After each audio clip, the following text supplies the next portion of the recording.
Here's a whole bunch of ponies. Well, actually, I'm told now that they're horses. Although the signs everywhere say don't feed the ponies, they're horses.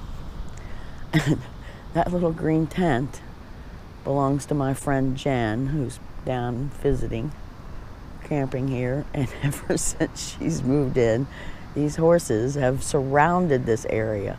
They love her tent for some reason. And one of them's laying down sleeping next to her tent. The first night they just were everywhere. She's gone to the laundromat to dry clothes, but the horses are here. Hi, this is Sue of Pursue the Dream, and I'm camp hosting at Assateaque Island State Park. And here's my story about the wild horses of Assateaque Island. And this is a little herd that seems to stay on this side of the park. There's about 8 of them, I think. I don't see all of them right now. But this one right here is the head cheese. It's the guy. And those are all his women. There are 2 herds of wild horses that live on the island. The Maryland herd, which has about 89 horses, and the Virginia herd, which has 100 to 150 horses. Within each herd are various harem bands. There's a stallion, his mares, and their offspring. Horses are apparently territorial, so they each have little sections of the island. There are 2 stories about how these horses came to be here. The more popular romantic story is a Spanish galleon wrecked offshore and the horses swam to safety. It's also known that the early colonists grazed their livestock on this island to avoid taxation from the royal family. I've told them not to poop in my neighborhood, but they're on my road because I have to scoop it. But as you can see, people come by and stand and watch them, take pictures. But Assateaque wasn't always isolated as it is now.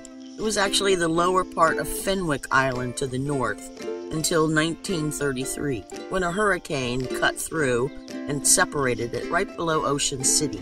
To keep that little waterway open, Ocean City built barriers to keep it from closing up again. It's not a coincidence that the recreation industry was just beginning to boom. Railroads could bring people out to these remote areas, and hotels started to spring up. And Assateaque Island was no exception to that. In 1950, a plan was to develop the island. A whole city was laid out with streets, and plots were sold. But Mother Nature said, no, not here. And in 1962, a storm known as the Ash Wednesday storm destroyed all the structures and covered the road with sand. In 1965, LBJ signed a proclamation to preserve the island and keep it natural. He said, we need to preserve more for future generations than just technology. And because of that, these are the only 37 miles of undeveloped seashore on the East Coast. Although all the horses on the island are considered wild, Maryland and Virginia have 2 different ways of managing them. The Virginia herd is actually owned by the fire department. They're famous for the what they call the pony run across Chincoteque Channel. They control the size of their herd by swimming them across and selling the babies in July of each year. In the winter, the Virginia horses are fed, and they get veterinary care.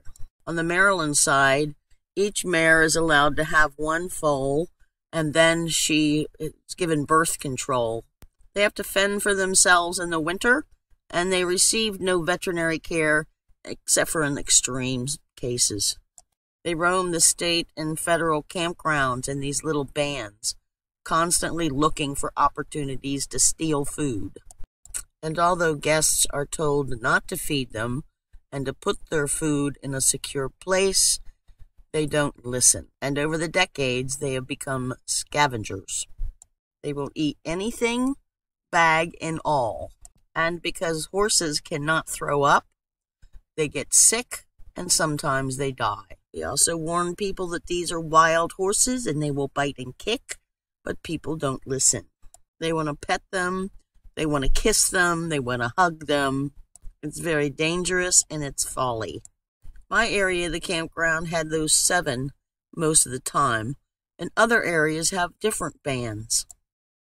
This little band only has 3 horses, a mom, dad, and a baby. They came bounding out of the brush one evening when I was visiting my friend in another loop. Our dinner was delayed that night as we had to put everything away and wait for them to move on to another campsite. Just yesterday, a new band came into my area. This band has 9 horses. 2 of them are very young. And this morning, a whole new group with 11 horses showed up and spent the whole day. And they pooped muchly in my loop. So here are some scenes of a day with wild horses.